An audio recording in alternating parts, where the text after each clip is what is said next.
Hello farmers, welcome back to my channel. All of you good evening అండి. ఈ video ద్వారా అనంతపురం వర్షం information share చేస్తున్నాను. సో అనంతపురంలో అయితే ఈరోజు ఆఫ్టర్నూన్ నుంచి కంటిన్యూగా వర్షం అక్కడక్కడ అంటే ఒక చోట పడితే ఇంకో చోట ఆగిపోతే సో ఈ విధంగా అనమాట. అండ్ ఎగ్జాంపుల్గా మీకు అర్థమయ్యేలాగా చెప్తానండి. సో సాయినగర్ అని ఒక నగర్ ఉంటుంది. So first cross, second cross, third cross అని ఉంటుంది.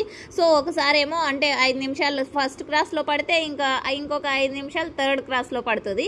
సో ఫస్ట్ క్రాస్లో పడినప్పుడు సెకండ్ క్రాస్లో ఉండదు అనమాట. సో ఆ విధంగా ఒక్కొక్క చోట కొంచెం గ్యాప్లోనే అలా పడుతున్నాయండి. ఇప్పుడు ప్రజెంట్ అనంతపురంలో వర్షం వచ్చేసి సో ఈ విధంగా అనంతపురం టొమాటో మార్కెట్ ఏరియాలో పడుతుంది. అండ్ దాన్ని పక్కనే ఉన్న అంటే ఇంకొక ప్లేస్లో అస్సలు పడడం లేదనమాట. సో ఈ విధంగా ఉన్నాయి వర్షాలు అనంతపురంలో. అండ్ పడిన చోట అయితే పెద్దగా ఈ వీడియోలో చూపిస్తున్నాను కదండి.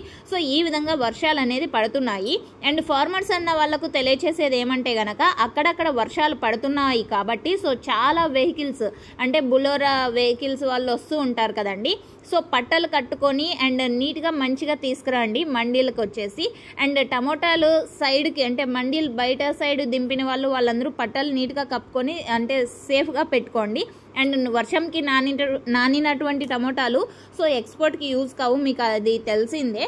అంటే కాయ మెత్తబడిపోవడం అండ్ ఎక్స్పోర్ట్ చేసే ప్లేసుల్లో వచ్చేసి 2 రోజులు 3 రోజులు జర్నీ ఉంటుంది కాబట్టి ఆ కాయలు అనేది మెత్తబడిపోయి డ్యామేజ్ అయిపోతాయి. సో ఇవన్నీ కూడా కారణాలు. సో రైతన్నలకు తెలియచేసే విజ్ఞప్తి ఏమి అంటే గనక సో మీరు నీట్గా అంటే వచ్చే రూట్లో కానీ వర్షం పడుతూ ఉన్నాయి కాబట్టి అంటే ప్రజెంట్ ఇప్పుడైతే భారీగానే వర్షాలు పడుతున్నాయండి అన్ని చోట్ల కూడా.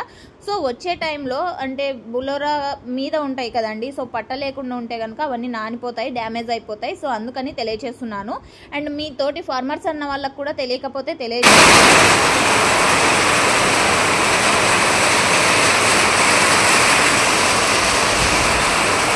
ఒకవైపు ఎండ, మరోవైపు వర్షం నాకన్నా బాగుంటుంది.